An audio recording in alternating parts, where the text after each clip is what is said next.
خواجہ محمد آصف صاحب،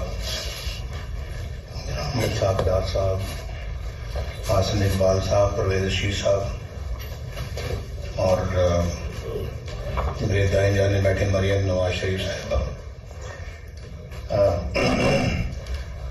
مریم اورنگزیب صاحبہ، اور معزز ممبران پاکستان مسلم لیگ نون، بہت شکریہ آپ کی دعوت کا جو آپ نے مجھے دی ہے یہاں سے سیالکوٹ چیمبر میں آنے کی۔ میں خواجہ محمد آصف صاحب کا بھی شکر گزار ہوں۔ میں نے یہ باہر سے آتے ساتھ ہی اس خواہش کا اظہار خواجہ صاحب سے کیا تھا، اور خواجہ صاحب نے بڑی خوشی کے ساتھ آمادگی کا اظہار کیا، اور واقعتاً میں یہاں آنا چاہتا تھا کیونکہ مجھے سیالکوٹ شہر سے بہت پیار ہے، اس ضلع سے بہت پیار ہے، اور یہاں کے لوگوں سے بڑا پیار ہے۔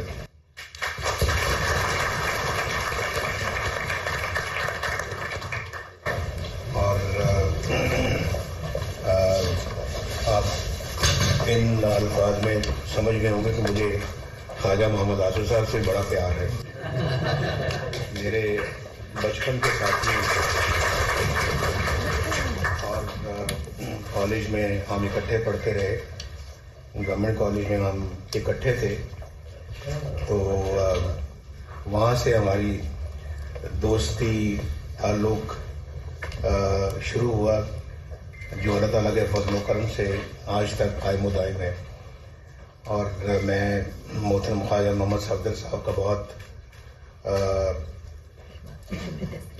ان سے پیار کرتا تھا، وہ مجھ سے بہت پیار کرتے تھے، اور بہت آج تک بڑی اچھی یادیں وابستہ ہیں ان کے ساتھ میری۔ تو ان کے فرزند ارجمند خواجہ محمد آصف بھی انہیں کے نقش قدم پہ چل رہے ہیں، اور ماشاءاللہ اپنے ملک کی بھی، اپنے شہر کی بھی، آپ سب لوگوں کی بھی خدمت کر رہے ہیں، اور جو ہو سکتا ہے وہ بھی کر رہے ہیں۔ تو اس حوالے سے مجھ سے بھی جو مدد ہو سکتی ہے یا ہو سکتی تھی وہ میں نے کی، اور یہ جو ابھی لاہور سیالکوٹ یا سیالکوٹ لاہور جو موٹر وے کہتے ہیں، یہ موٹر وے تو نہیں ہے، ہائی وے اس کو کہا جا سکتا ہے، لیکن اس کو واقعتاً ایک موٹر وے بننا چاہیے تھا، اور مجھے بڑا افسوس اور دکھ ہوتا ہے۔ آج پہلی دفعہ اس پہ میں نے آج سفر کیا ہے، اور میں دیکھنا چاہتا تھا کہ یہ کس طرح کی ہائی وے ہے، اور میں سمجھتا ہوں کہ سیالکوٹ جو ہے نا وہ اس کو بھی بہت ہی آگے ہونا چاہیے اس مقام سے جس پہ آج کھڑا ہے۔ تو سیالکوٹ صاحب میری جو ایک خاص تعلق اور محبت ہے وہ آج مجھے کھینچ کر لایا ہے آپ کے پاس، اور میں اتنا کہہ سکتا ہوں کہ یہ میری محبت کا رشتہ انشاءاللہ آپ کے پاس رہتی زندگی تک یہ قائم رہے گا۔ یہ بہت ضروری ہے، اور ابھی جیسے کہ آپ نے اپنی گفتگو میں فرمایا مالک صاحب نے کہ سیالکوٹ کی اگر ایکسپورٹس کو ڈبل کرنا ہے تو یہ کام کرنے ضروری ہیں، جس میں جیل کو بھی شامل کر لیا انہوں نے کہ اس کو بھی شفٹ کیا جائے۔ جب تک اس کو شفٹ نہیں کریں گے تو یہاں ہم اپنی ایکسپورٹس کو ڈبل نہیں کر پائیں گے۔ تو جیل آپ لوگوں میں سے بہت سارے لوگوں نے نہیں دیکھی جیل کیسی ہوتی ہے، اور آپ کے وزیر اعظم نے جیل دیکھ لی ہوئی ہے، نہ ایک دفعہ بلکہ 2 دفعہ دیکھی، ایک دفعہ تو 14 مہینے دیکھی ہے، ایک دفعہ 1 سال دیکھی ہے، اور ابھی تک میں سمجھ نہیں سکا کہ وہ جیل کیوں دیکھنی پڑی۔ تو بہرحال خواجہ صاحب بھی جیل دیکھ چکے ہیں، یہ بھی کسی کو سمجھنے کی ضرورت ہے آج تک یہ کیوں جیل میں گئے، اور یہاں پہ ڈار صاحب تو جیل میں نہیں گئے۔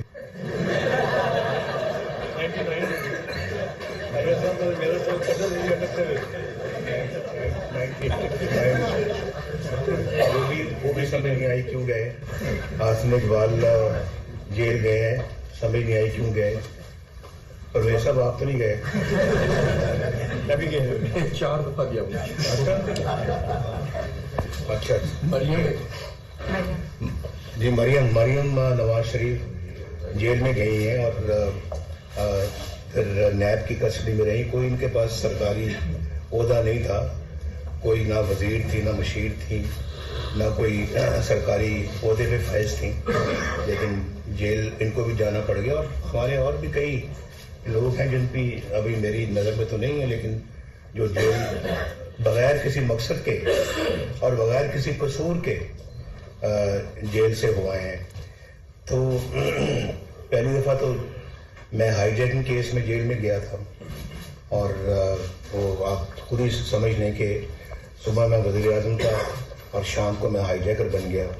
تو اس کے نتیجے میں مجھے عمر قید دے دی گئی, اور پھر بہت کوشش کی گئی کہ میں ہائی کورٹ سے مجھے سزائے موت ہو جائے. یہ 1999 کی بات کر رہا ہوں میں. سن 2000 میں کراچی ہائی کورٹ سے مجھے بڑی کوشش کی گئی کہ وہاں پہ مجھے کیپٹل پنشمنٹ ملے. اللہ تعالیٰ کو ایسا منظور نہیں تھا تو نہیں ہوا, لیکن کوشش بہت بھرپور کی گئی تھی. تو ملک صاحب میں اس لیے باتیں کر رہا ہوں کہ ان باتوں کی وجہ سے آپ کا جو پوٹینشیل جو یہاں پہ ہے ترقی کرنے کا اور آگے بڑھنے کا, ایکسپورٹس کو ڈبل ٹرپل یا کئی گنا کرنے کا عزم پورا نہیں ہو سکا. اگر 1990 میں 1990 میں آپ مجھے 1984 لے گئے پیچھے, جب آپ نے فرمایا کہ میں نے ایز چیف منسٹر پنجاب زمین جو ہے وہ آپ کو جو ہے وہ دی تھی میں نے چیمبر کے لیے. میں یہ آپ کہنا چاہتا ہوں کہ وہ سب چیزیں بالکل جائز ہیں اور کرنی بڑی ضروری ہے, لیکن اس کے لیے اسٹیبلٹی کا ہونا بہت لازمی ہے اور آئین کی پاسداری بہت لازمی ہے. اور پاکستان کے اندر ایک اچھا ہمارا جو ایک جامع قسم کی پالیسیز تبھی بنے گی, عمل تبھی ہوگا جب سارے باقی معاملات ٹھیک ہوں گے. ہم نے اپنے تو بھی آنےسٹ میں سمجھتا ہوں کہ ہم خود اس کے ذمہ دار ہیں. اپنے پاؤں پہ ہم نے خود ہی کلاڑا مارا ہے. ایک اچھے بھلے چلتے بس ہنستے بستے ملک کو اگر اس طرح سے ہم ایسے لوگوں کے حوالے کر دیں گے جو پاکستان میں جو وہ ہر وقت گالی گلوچی کرتے رہیں گے, اپنا دل کا بڑاس بغض نکالتے رہیں گے, منافقتیں ہوتی رہیں گی, اور اس کے بعد تو کون ہے, تمہیں میں جیل میں ڈالوں گا, اوے تمہیں میں جیل میں ڈالوں گا. اور آپ کو یاد ہے جب میں وزیر اعظم تھا, یہ 2014 کی بات کر رہا ہوں میں, تو دھرنوں میں کہا جاتا تھا کہ وزیر اعظم ہاؤس کو بالکل باہر ہی دھرنا ہو رہا تھا وہاں پہ, تو میں اندر بیٹھا ہوا تھا وہاں پہ کہ اس بندے کو نواز شریف کو اس کے گلے میں رسا ڈال کے کھینچ کر لائیں گے یہاں وزیر اعظم ہاؤس سے. یہ ہمارا تو معاشرہ ایسی باتوں کی اجازت نہیں دیتا. اسپیڈ اپنی بڑھانی پڑے گی ہمیں کیچ اپ کرنے کے لیے باقی دنیا.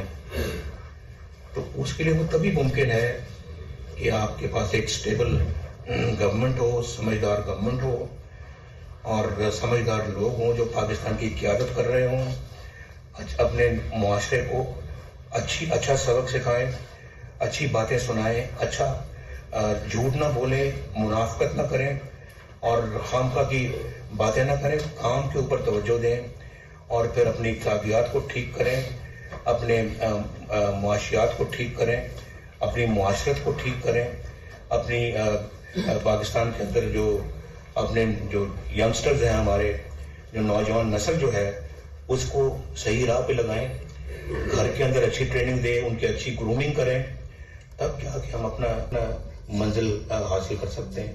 22% پہ آپ بزنس کر سکتے ہیں, بتائیں ذرا. ایکسپورٹ ری فائنانس 19%.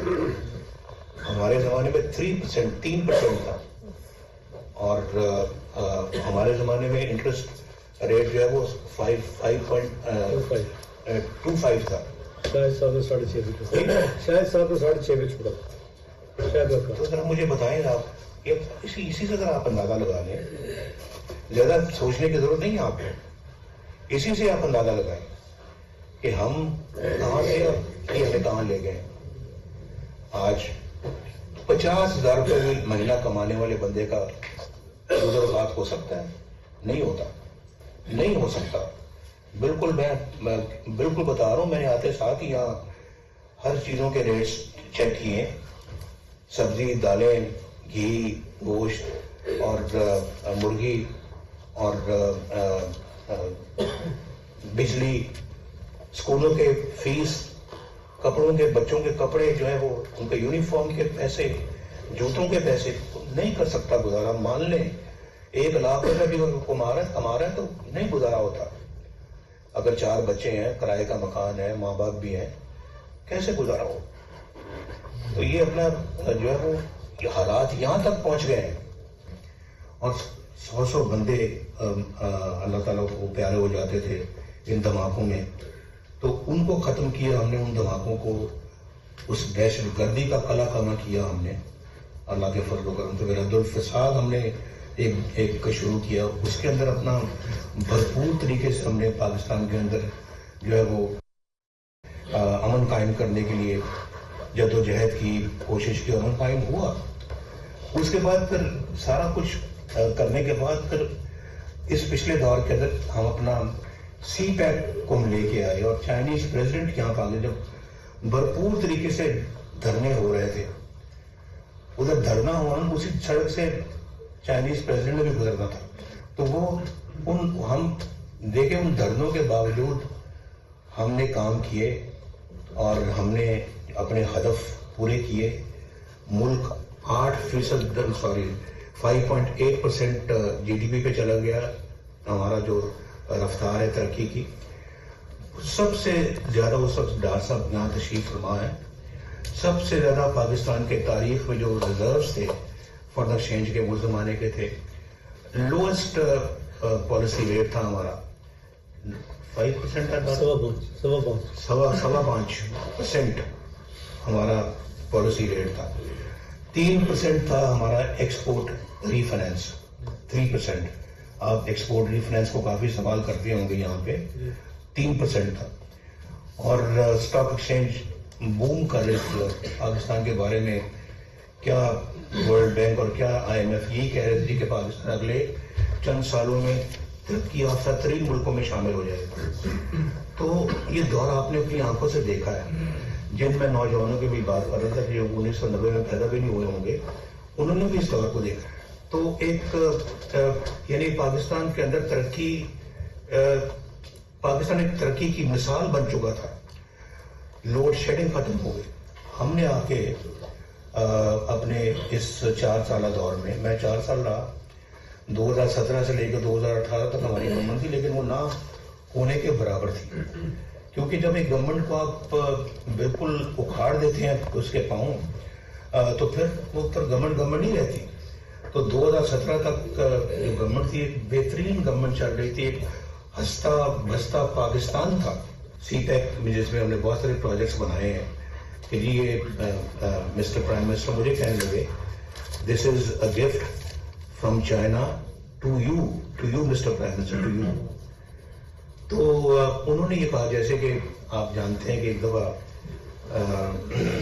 مجھے پریزیڈنٹ کلنٹن نے، جو امریکہ کے پریزیڈنٹ تھے 1998 میں، مجھے کہنے لگے آپ دھماکے نہ کریں، وی ول گیو یو $5 بلین۔ انہوں نے کہا کہ ہم پیکج بنا رہے ہیں، $5 بلین ہم آپ کو کیش دیں گے، اس میں اور بھی بڑی چیزیں شامل تھیں۔ تو ہم نے جو ہے نا وہ دھماکوں کو ترجیح دی، ہم نے $5 بلین کو ترجیح نہیں دی، اور ہم نے کہا کہ نہیں، ہم اپنے پاؤں پہ کھڑا ہوں گے۔ اور آج میں آپ کو ایک بات بتا دوں، جو دفاعی میدان میں جو ہماری خدمت ہے، اسی وجہ سے آپ کا کوئی دشمن جو ہے وہ آپ کی طرف میری آنکھ سے نہیں دیکھ سکتا۔ اللہ تعالیٰ کا شکر ہے۔ تو اگر ہم نے کیا ہوتا تو آپ جانتے ہیں، آپ یہ پورا ملک جو ہے وہ پہلے 3 جنگیں لڑ چکا ہے، تو اللہ نہ کرے کہ جو ہے وہ کبھی کوئی جنگ جیسے حالات کو دوبارہ پائے، لیکن پاکستان، اور پھر آپ مجھے بھی بتائیں نا جی، وہ آپ جانتے ہیں کہ جو کس ٹون میں ہمارے ساتھ بات کی جاتی تھی اس وقت دھماکوں سے پہلے، اور پھر دھماکوں کے بعد کیا کس ٹون میں ہم سے بات کی، اور پھر ہندوستان کے وزیر اعظم واجپئی پاکستان آئے اور آ کے لاہور اکارڈ پہ دستخط کیے، اور اس میں کہا جی ہم کشمیر کا مسئلہ بھی ہم بات چیت کے ذریعے سے حل کریں گے۔ پھر اس کے بعد پھر ہم دوبارہ آئے تو پھر مودی صاحب ہمارے پاس لاہور میں گھر ہمارے تشریف لائے۔ تو ایک ہمارے دور میں فارن ریلیشنز کے فرنٹ پر بھی ماشاءاللہ بڑی کامیابیاں ہیں۔ ابھی میں نے آپ سے اکنامک فرنٹ کی بات کی ہے، ڈیفنس فرنٹ کی بات کی، فارن ریلیشنز کی بات بھی میں کر رہا ہوں۔ فارن پالیسی بھی ماشاءاللہ اللہ کے فضل و کرم سے ہماری بڑی کامیاب رہی۔ مجھے بتائیں کہ کسی اور کے زمانے میں یا پاکستان میں آج تک کبھی کوئی انڈین پرائم منسٹر کبھی آئے ہیں پاکستان کی وزٹ کے اوپر؟ ہمارے زمانے میں 2 دفعہ آئے، اور یہ سب باتیں سوچنے والی ہیں۔ قوم کو سوچنا چاہیے ان سب چیزوں پر۔ ایک ایسا بندہ ہمیں تو فارغ کر دیا، ایک ایسا بندہ لا کے بٹھا دیا جس نے قوم کا بٹھا بٹھا دیا، انڈسٹری کا بٹھا بٹھا دیا، اکانومی کا بٹھا بٹھا دیا، فارن ریلیشنز کا بٹھا بٹھا دیا، ہمارے اقتصادیات کا بٹھا بٹھا دیا، معاشرت کا بٹھا بٹھا دیا، معاشی حالات کا بٹھا بٹھا دیا، ہمارے جو ہے وہ کلچر کا بٹھا بٹھا دیا۔ یہ سوچنے والی باتیں، لایا گیا تھا، وہ خود نہیں آ سکا، وہ اس کو لایا گیا تھا خود۔ وہ ہم سے الیکشن جیتنے کی اللہ کے فضل و کرم سے سخت نہیں رکھتا تھا، لیکن ہمیں گرایا گیا، اس کو لایا گیا، اور اس نے آ کے ملک کا کیا حشر کیا آپ نے دیکھا ہے۔ آپ نے دیکھا ہے پاکستان کے اندر، مجھے بتائیں کہ آج بھی پاکستان اسی کے نتائج بھگت رہا ہے۔ میں نے کئی جگہ یہ بات کر چکا ہوں کہ جب آپ کوئی کسی چیز کو، کسی پروگرام کو مکمل نہیں ہونے دیں گے، کسی کے ٹینیور کو مکمل نہیں ہونے دیں گے، اور بیچ میں کوئی کلہاڑا چلا دیں گے، تو کس طرح سے پھر ملک ترقی کرے گا؟ یہاں سیالکوٹ کی بات ہو رہی، میں ملک کی بات کر رہا ہوں، ملک کیسے آگے بڑھے گا؟ تو یہ تو اپنا ملک کی بات کر رہا ہوں۔ ایک فیملی آگے نہیں بڑھتی جہاں یہ پھوٹ پڑ جائے یا ٹانگ کھینچی جائے دوسرے کی، جہاں لڑائیاں ہو جائیں، تو گھر کیسے چلتے ہیں؟ ایک بزنس آرگنائزیشن کیسے چل سکتی ہے؟ نیشن اور ملک تو بہت بڑی بات ہے۔ تو اس میں تو ذرا آپ کو معلوم ہے کہ اس کے لیے اسٹیبلٹی بہت ہی ضروری ہے۔ پولیٹیکل اسٹیبلٹی ہوگی اور لوگوں کو یہ یقین ہوگا یہ پالیسیز جو ہیں یہ اگلے 20, 30, 40 سال کے لیے یہی پالیسیز رہیں گی، تو دیکھیں ملک کس طرح سے پھر وہ دوڑے گا۔ لیکن اس دوڑنے سے پہلے میں آپ کو یہ بتا دوں کہ ہم بہت پیچھے رہ گئے۔ آج ہم جن سے بہت آگے تھے، ہم آج ان سے بہت پیچھے ہیں، اور وہ ہم سے بہت آگے ہیں۔ یہ بڑی ایک انفارچونیٹ بات ہوئی ہے، اور یہاں کے وزیر اعظموں کو کبھی جیل دیکھنی پڑتی ہے، کبھی پھانسی دیکھنی پڑتی ہے، کبھی یہاں پہ جلا وطنی دیکھنی پڑتی ہے، اور سمجھ بھی نہیں آتی کہ کیوں ایسا ہوتا ہے۔ یہ بہت سوچنے سمجھنے کی باتیں ہیں۔ اور 2018 میں ہم الیکشن جیت چکے تھے، 2018 کی بات کر رہا ہوں میں، بڑے الحمدللہ بڑے وثوق کے ساتھ یہ بات کر رہا ہوں۔ میرے دائیں خواجہ آصف صاحب ہیں، ایک چیز تو سمجھتے ہیں، RTS بند کرنے کے باوجود ہم پھر بھی پنجاب میں نہیں ہارے۔ پنجاب میں ہم وی ور دی لارجسٹ سنگل پارٹی ان پنجاب، لیکن ہمیں ہماری گورنمنٹ بنانے سے ہمیں محروم کر دیا گیا۔ ہوائی جہاز کبھی ادھر سے ادھر اڑ رہے تھے، کبھی ہیلی کاپٹر اڑ رہے تھے، اور سب کو پکڑ دگڑ کر ان کو ایک جگہ پہ جمع کر کے ان کو ایک جو ہے وہ جوڑ دیا گیا آپس میں کہ بھی آپ مسلم لیگ نون کے خلاف آپ نے گورنمنٹ بنانی، اور وہ جو چوٹوں کا مربع تھا اس کو جوڑ کے تو ایک گورنمنٹ یہاں پہ کھڑی کر دی گئی۔ یعنی آپ یہ دیکھیں کہ اس کے باوجود RTS کو بند کرنے کے باوجود اس وزیر اعظم کو صرف 4 ووٹ کے مارجن سے اسمبلی نے منتخب کیا، جس میں MQM کا ووٹ بھی شامل تھا، جس میں باپ پارٹی کے ووٹ بھی شامل تھے، جس میں اور لوگوں کے ووٹ بھی شامل تھے۔ تو RTS بند کرنے کا مقصد کیا تھا؟ 48 آورس 56 آورس جو ہے نا وہ کیوں جو ہے وہ رزلٹ جو ہے نا اس کو روکا گیا کہ وہ اس وقت بکسوں کے اندر کسی سے نکالے گئے ووٹ اور کسی اور کے دوسرے بکسے میں ڈالے گئے. یہ تھی وجہ. تو اور اس کے بعد پھر جو کچھ ہوا آپ نے دیکھا. ادھر الیکشن ہو رہا تھا, میں جیل میں تھا, مریم نواز شریف جیل میں تھی, اور الیکشن والے دن ہم جیل میں تھے. تو یہ سب باتیں ریکارڈ کی باتیں ہیں جو میں آپ کو بتا رہا ہوں. اور یہاں جو بات ہو رہی تھی کہ جی ہم ایکسپورٹس کو دگنا کر دیں گے, آج پاکستان کی ایکسپورٹس جو ہیں, آپ یقین مانیں اگر 1990 کا مومنٹم رہتا آج ہماری ایکسپورٹس منیمم $300 بلین سے زیادہ ہوتی, بلکہ اس سے بھی کہیں زیادہ ہوتی. عام آدمی بجلی کا بل بھی دیتا تھا, عام آدمی جو ہے وہ موٹر سائیکل سے کار خریدنے کے لیے تیاریاں کر رہا تھا, اور سائیکل پہ جانے والا موٹر سائیکل خریدنے کی تیاری کر رہا تھا. جن کے پاس کوئی گھر نہیں تھے, چھوٹی موٹی قطع زمین لے کے گھر بنانے کا سوچ رہے تھے, اور پھر کسی کو اپنی روزی کا فکر نہیں تھا. غربت یقیناً ہمارے ملک میں ہے اور وہ تھی, لیکن اس کو دور کرنے کے لیے حکومت بھرپور اقدام کر رہی تھی. اسی طرح چائنا میں بھی کہیں ابھی غربت ہے, ابھی انڈیا میں بھی ہے, پاکستان میں بھی تھی, جس کو ایڈریس کرنے کے لیے ہم بھرپور محنت کر رہے تھے. ہر فیلڈ میں, ہر شعبے میں اللہ کے فضل و کرم سے ہم نمایاں کام کر رہے تھے, اور کسانوں کو جو ہے وہ ریلیف دے رہے تھے. ہم اپنا جو کھاد ہے, یوریا ہے, ان کی قیمتیں مسلسل کم ہو رہی تھی. ان کے لیے ایک پیکج بنا کے ان کو ہم دے رہے تھے, تاکہ ہماری جو زراعت ہے وہ بھی ساتھ ساتھ, تجارت کے ساتھ ساتھ وہ بھی ترقی کرے, اور کسان بھی ترقی کرے. کسان ترقی کرے گا, تاجر ترقی کرے گا, صنعت کار ترقی کرے گا, تو ملک ترقی کرے گا.